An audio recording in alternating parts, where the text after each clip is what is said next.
क्या कह रहे हैं? ये गरुड़ पुराण का 14वां श्लोक है। क्या कह रहे हैं इसमें? बोले उस नरक में ऐसे ऐसे मनुष्य जाते हैं, कैसे कैसे, जो सदा पाप में लगा रहते हैं, संलग्न रहते हैं, और जिनके हृदय में दया और धर्म उपजता ही नहीं है, दुष्ट पुरुषों के संग में रहते हैं, कुकर्मियों के साथ रहते हैं, और शास्त्र में जो शास्त्र की ना क्या लेते हैं, शास्त्र का कभी भी सारा नहीं लेते, और कुसंग में सदैव गिरते रहते हैं। फिर उसके बाद जो है 84 लाख प्रकार के नरक भी हैं। उसमें से 16 प्रकार के नरक की यातना कैसी कैसी है। सबसे पहले है कुंभी पाक नरक। प्रेम से बोलो और ध्यान से सुनना पड़ेगा। बोले जो लोग अपने रसा स्वादन के लिए, जीवा के स्वाद के लिए पशु को काटते हैं और उसको पकाते हैं, खाते हैं, उनके लिए कैसी व्यवस्था है? बोले गरम गरम तेल जो है, खोलता हुआ तेल, उसमें उसको उबाला जाता है। प्रेम से बोलना पड़ेगा। अच्छा, हम लोग क्या करते हैं? बच्चों को गाय के पास कहां नहीं भेजते? बोलो, जैसे मूल थोड़ी हो नहीं भेजते ना, थे डोराई उते थे नोटी, क्यों? वहां तो मूल थरी है? अच्छा, क्या वो वही है? सारे बुजुर्ग वहीं पड़े? अरे भैया जी, जिन बकरों को आपके पिताजी ने, पिताजी के पिताजी ने, पिताजी के पिताजी ने, पिताजी के पिताजी ने, कितनों ने काटे उस घर में, उनको सुखा सुखा करके खा रहे हैं, उससे ज्यादा मुर्द घाट और कहां हो सकता? प्रेम से बोलो। डरना तो उस कमरे में चाहिए था जिसमें इतने हजारों बकरे, हजारों खाड़ू और मुर्गे तो ना जाने कितने कितने आते हैं कि नहीं? बोलो। उन लोगों के लिए व्यवस्था की गई है गरम गरम तेल की। पहले मालिश होती है गरम गरम तेल से, फिर उसमें उबाला जाता है। मर्जी आपकी है, कल परसों से जो मर्जी करो। दूसरी बात है, दूसरा जो नरक है तमिश्रम नरक। बोले दूसरे की संपत्ति जो हड़पता है, दूसरे की संपत्ति खाता है, उन लोगों को वहां पर बंदी मने बंधन में डाल करके, घसीट करके, कौड़ों से पिटाई करके, उनके लिए वो व्यवस्था है दूसरे नरक की। वो कौन सा है? तमिश्र नामक का। उसके बाद है अंधा मिश्र नरक। ये नरक केवल पति पत्नी के लिए है। जरा ध्यान से सुनना। जो पति पत्नी अपने आप को भोग उपभोग संभोग की वस्तुएं समझ करके जीवन जो यापन करते हैं, यानी उनके लिए उस नरक की यातना है। तीसरे नरक। चौथा नरक है असिता पत्रम। जो लोग अपनी जिम्मेदारी नहीं समझते, घर के प्रति, बच्चों के प्रति, कर्तव्य से भागते हैं, दौड़ते हैं, उन लोगों को चाकुओं से छलनी किया जाता है। और फिर जो है उन लोगों के लिए ये यातना है चौथे नरक की। पांचवा नरक है कालसूत्र। जो अपने बड़े बुजुर्गों का मान सम्मान नहीं करते, माता पिता की सेवा नहीं करते, बड़े भाई की सेवा नहीं करते, आदर नहीं करते, बड़े बुजुर्गों को प्रणाम नहीं करते, जो उनके आगे झुकते नहीं हैं, उन लोगों के लिए भगवान कहते हैं तेरी बड़ी अक्कड़ थी ना? तो कहता जी थी। बोले तू नहीं करता था ना किसी को नमस्ते, तो नहीं झुकता था ना किसी के आगे? बोले नहीं महाराज, वहां तो सब कुछ स्वीकार करना पड़ता है। झूठ बोलने के लिए नो एविडमेंट। कोई भी ऐसा समय नहीं रहेगा कि वहां पर आपको बचने का तो कोई रास्ता नहीं, कहीं भाग नहीं सकते, क्योंकि हजारों पहरेदार हैं, सबने पकड़ रखा, जकड़ रखा, कहां भागोगे? नहीं भाग सकते। तो बोले तू बहुत ज्यादा अकड़बाज था प्यारे, पैसे की गर्मी थी ना, तो अब उसको गरम गरम जगह जहां होती है, बिल्कुल गरम, जहां पैर भी नहीं रख सकता, वहां रखा जाता। प्रेम से बोलो, सारी पैसे की गर्मी फिर उतर जाती है। अब समझ लेना, जिन जिन में गर्मी है ना पैसों की, वो कहां उतरती है, जरा ध्यान से समझना। फिर है काल सूत्र नामक, उसके बाद है शुकर मुख नामक नरक। उन लोगों के लिए बना हुआ है जो दूसरे को अपने इशारे पर नचाते हैं। कैसे? जो किसी को अपनी कठपुतली बनाते हैं, उनका दुरुपयोग करते हैं और अपना कार्य सिद्ध करते हैं, ऐसे लोगों के लिए वो नरक बना हुआ है। उसके बाद है बैतरणी। बैतरणी नदी कैसी है? उसमें मल मूत्र, खून, हड्डियां, सड़े पड़े कीड़े मकोड़े सब उसमें पड़े रहते हैं। वो उन लोगों के लिए हैं जो पाप ही पाप करते हैं और अपनी ताकत का दुरुपयोग करते हैं। उन लोगों के लिए वो नरक बना हुआ है। उसके बाद जो है 8वां नरक है तप्त मूर्ति नरक। जिन्होंने सोना चोरी किया है, चांदी, हीरे, मोती, जेवरात, चोरी करने वाले के लिए तप्त मूर्ति नामक नरक की व्यवस्था भी की जाती है। उसके बाद आता है पुरोडकम नरक। ये नरक उन लोगों के लिए है जो बिना शादी विवाह के ही क्या करते हैं, कन्याओं के साथ अवैध संबंध बनाते हैं, फिर उनको धोखा दे करके, ठगी दे करके फिर विवाह के लिए मुकर जाते हैं। वो उन लोगों के लिए उस नरक की व्यवस्था है। उसके बाद आता है अभिसी नरक। ये नरक उन लोगों के लिए है जो झूठ बोल के दूसरों को फंसाते हैं। झूठ बोल दिया, अपने आप को सच बना करके, मैं सच्चा हूं, बस अपने आप को सच साबित करने वाला व्यक्ति दूसरे को झूठ में फंसाता है। उस व्यक्ति को क्या किया जाता है, बहुत ऊंची जगह से, बोले तो वहां जो है अपने आप को ऊंचा बन रहा था ना, अब इतनी ऊंचाई से बेटे गिर, धक्के दे करके गिराया जाता है। ये यातना उनके लिए है। उसके बाद आता ललभ, ललाभ भक्षणम। ये दूसरों को जब दूसरे के साथ जबरदस्ती करके शारीरिक संबंध बनाने वाले के लिए ये व्यवस्था है। वहां पर जो है भीषण कुआं है, बहुत बड़ा कुआं, उसमें उस व्यक्ति को डाला जाता है। फिर उसके बाद है महाबीची नरक। ये जो है खून का बना हुआ, कांटों से भरा हुआ, ये किसके लिए? जो गाय की हत्या करते हैं। प्रेम से बोलो। उसके बाद आता है बिलपक। जो लोग पूरे जीवन में मदिरा पीते हैं। प्रेम से बोलो। ये उनके लिए सुनना जरा, जुलश बोले मेरे साड़ी हिंदी जरा सुन लो उसके दीवानों।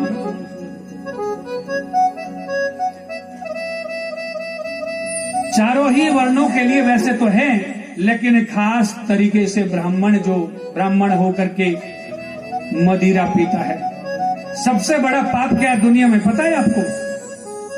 मदिरा पीना। प्रेम से बोलो। हमने देखा तो नहीं है, सुना जरूर है। जो मदिरा बनाते हैं ना, उनसे एक समय हमने पूछा था, क्योंकि शास्त्र में जो लिखा है कि पाप है, हमने सोचा क्यों पाप होगा। तो किसी से पूछा, उसने कहा बोले अनाज गुरुजी सड़ाया जाता है, उसमें कीड़े जब पड़ते हैं, फिर उनको आग के ऊपर रख करके फिर उसकी जो धार आती है आगे पानी की, वही वो शराब है उन कीड़ों का। प्रेम से बोलो। तो एक गिलास में भी ना जाने कितने कीड़े पिए होंगे व्यक्ति ने, और जो बोतलों की बोतलें गटक कर जाते हैं। बोलो, प्रेम से बोलो। इसलिए मदिरा सबसे बड़ा पाप है।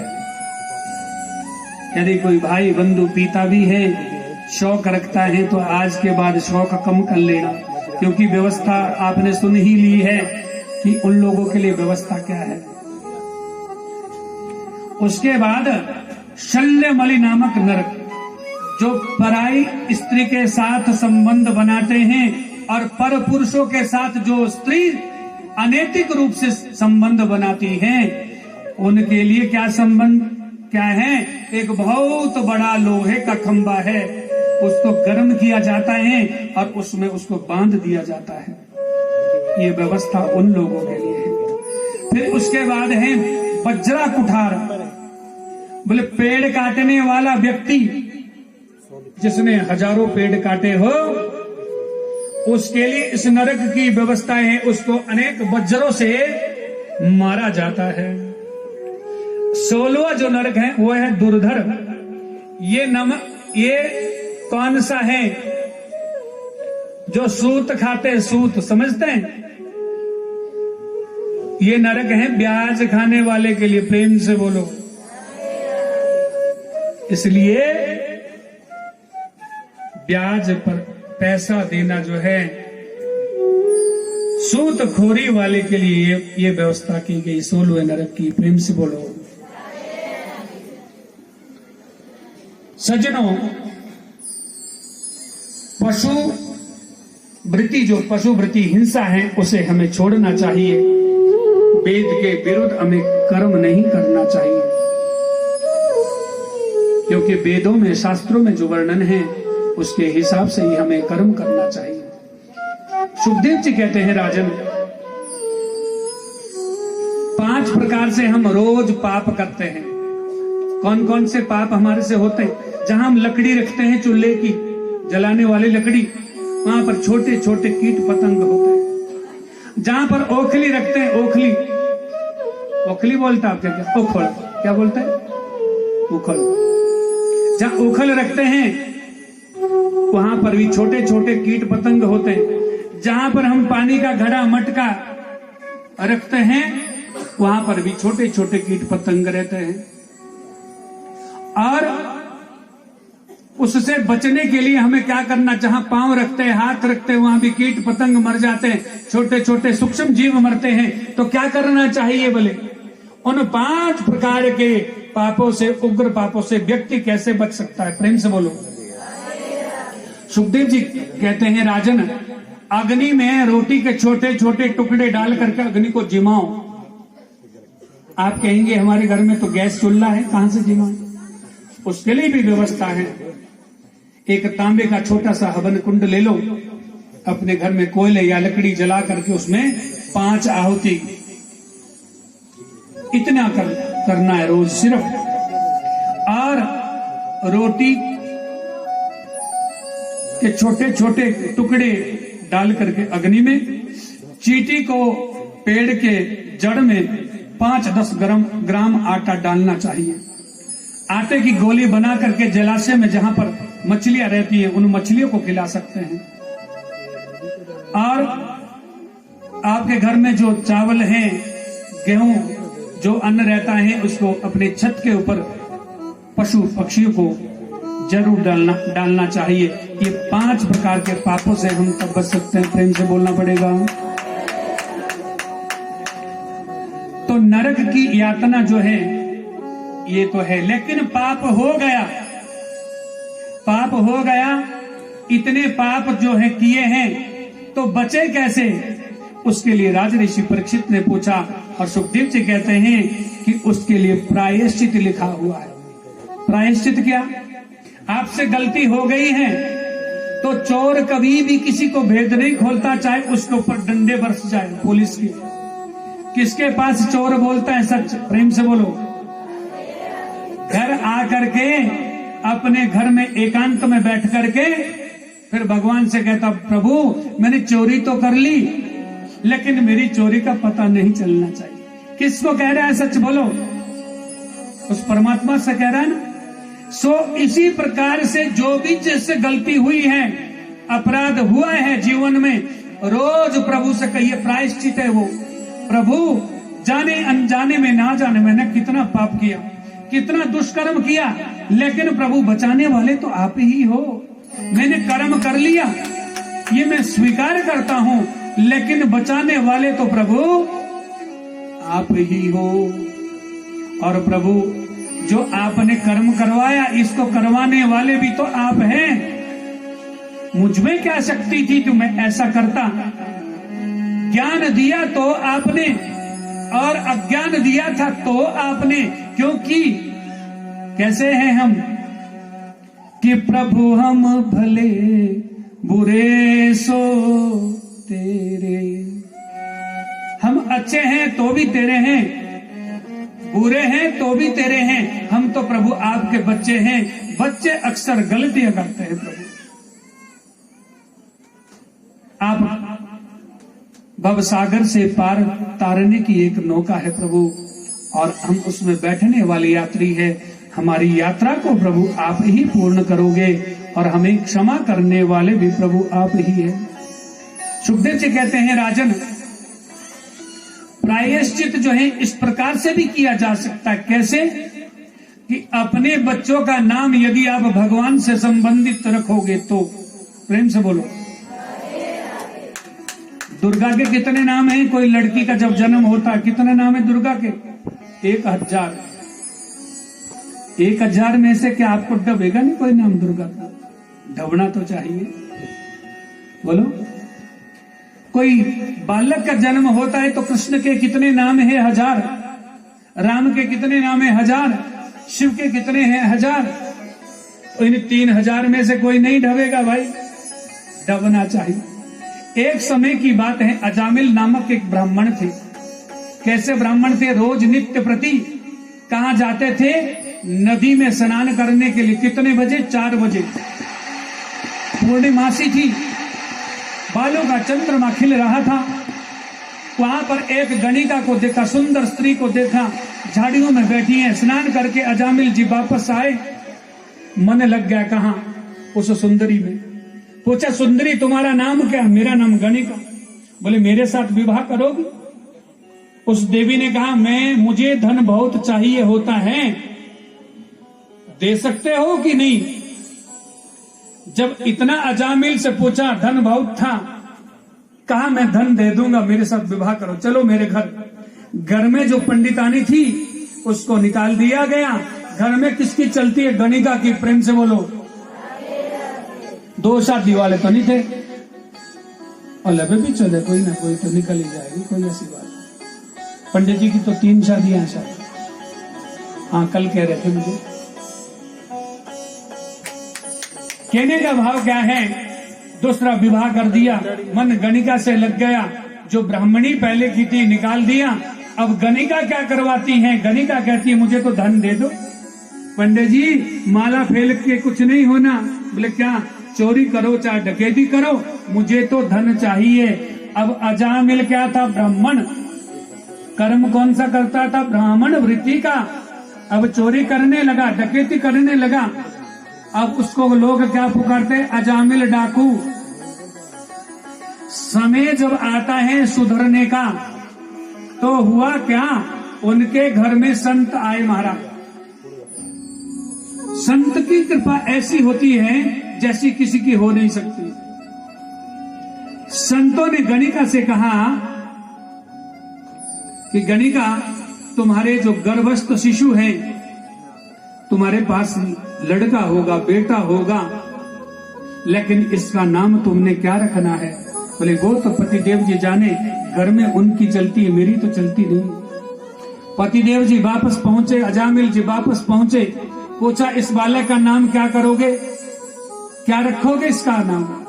तो अजामिल ने कहा, वो मेरी मर्जी। संतों ने कहा, हमें दक्षिणा तो दे दो कुछ। बोले, दक्षिणा तो नहीं मिलेगी महाराज, भूतों से कभी पूत नहीं मिलते। उसका मतलब था दक्षिणा से पैसे का, रुपये का। जो लूटता है, डकैती करता है, वो देता नहीं है। प्रेम से बोलो। देने की व्यवस्था तो कोई और करता है। बोले, हमको धन से मतलब नहीं है, धन से अभिप्राय नहीं है। कौन कहते हैं? संत महात्मा। क्या मांगा? बोले, तुम्हारी जो गणिका है, इसके गर्भस्थ में अभी शिशु पल रहा है, जो बालक है, और इस बालक का नाम क्या रखना? नारायण। इतना तो कर दूंगा, इतनी तो कोई बड़ी बात नहीं है। समय का वेग हुआ। सबसे ज्यादा माँ बाप को प्रेम किससे होता है? संतान से होता है। संतान प्राप्त हुई, बालक हुआ, बालक का नामकरण क्या किया? नारायण, नारायण रख दिया। और अब तो रोज 10 बारी, 20 बारी, 100 बारी, 50 बारी, 200 बारी रोज नारायण। बेटा कहाँ जा रहे हो? नारायण नारायण नारायण नारायण। कौन कह रहा है? अजामिल। शरीर शुद्ध विशुद्ध हो रहा है धीरे धीरे। शरीर शुद्ध विशुद्ध जब हुआ और आज समय मृत्यु का सबका आता है। एक खटिए के ऊपर आंगन में सोया है, उधर से क्या देख रहे हैं कि भगवान के भी दूत आ रहे हैं और उधर से यम के भी दूत आ रहे हैं। यम के दूत बड़े बड़े जिनकी दाढ़ी है, बड़े बड़े विकराल जिनके दांत हैं, काला कलुगटा जिनका शरीर है, उनको देख करके जीव कांपता है। जब यम के दूत आते हैं तो जीव कांपता है, उनको देख करके वो भी कांप रहा है और पुकारता किसको है? बेटा नारायण नारायण नारायण नारायण बचाओ नारायण।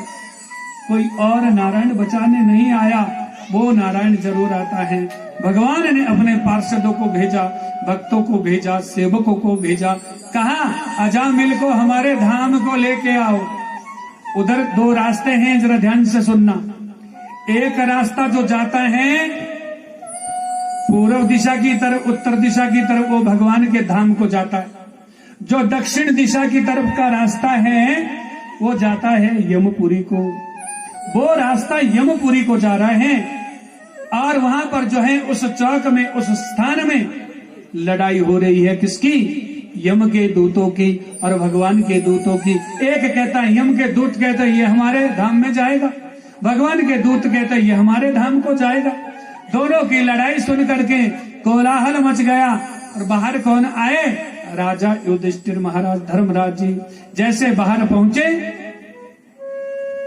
देखा ये तो भगवान के दूत हैं और अपने दूतों से कहा छोड़ो।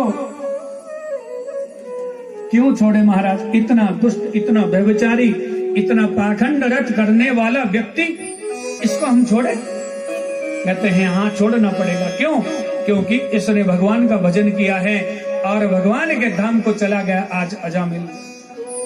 यमपुरी में जब दूत वापस पहुंचे तो दूतों ने क्या कहा?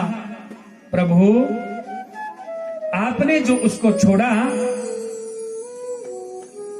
वो किस वजह से छोड़ा? और प्रभु यदि छोड़ा तो क्यों छोड़ा, ये भी बताने की कृपा करें। सुखदेव जी कहते हैं राजन कि गुरुणाम च लघूनाम च गुरुणी च लघूनि च प्रायश्चित्तानि पापानां भक्तोक्तानि महर्षि। कि पाप छोटा हो पाप बड़ा हो, भगवान के नाम के आगे टिक नहीं सकता। जैसे अग्नि सूखे को भी जलाती है और हरे को भी जलाती है, ठीक इसी प्रकार से कितना पाप करने वाला व्यक्ति क्यों ना हो,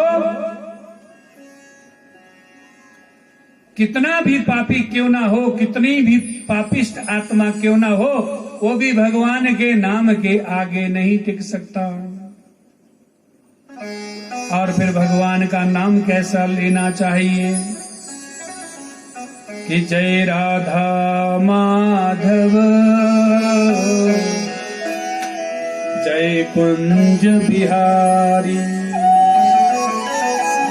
जय राधा माधव जय कुंज बिहारी, जय राधा माधव जय कुंज बिहारी, जय राधा माधव जय कुंज बिहारी, जय राधा माधव जय कुंज बिहारी।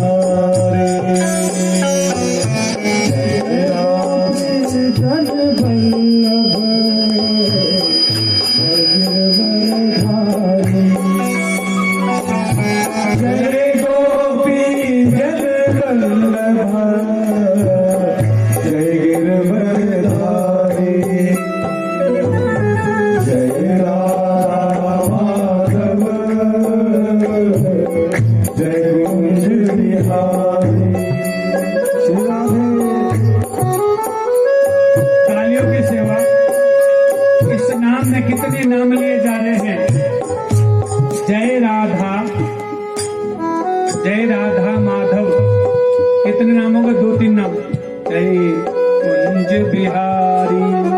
जय राधा माधव जय कुंज बिहारी। जय राधा माधव जय कुंज बिहारी। यशोदानंदन ब्रज जन रंजन। यशोदानंदन ब्रज जन रंजन। यशोदानंदन ब्रज जन रंजन। यशोदानंदन ब्रज जन रंजन। यशोदानंदन ब्रज जन रंजन। यशोदानंदन ब्रज जन रंजन। यशोदानंदन ब्रज जन रंजन। यशोदानंदन ब्रज जन रंजन। जमुना तीर बरसारी। जय राधा माधव जय कुंज बिहारी। जय राधा माधव जय कुंज बिहारी।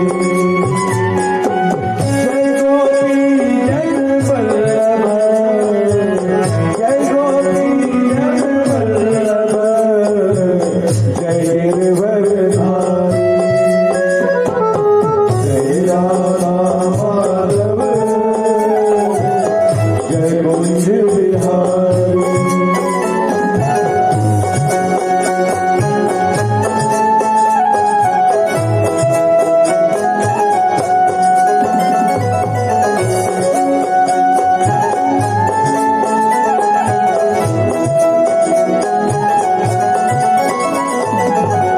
मुरली मनोहर करुणा सागर।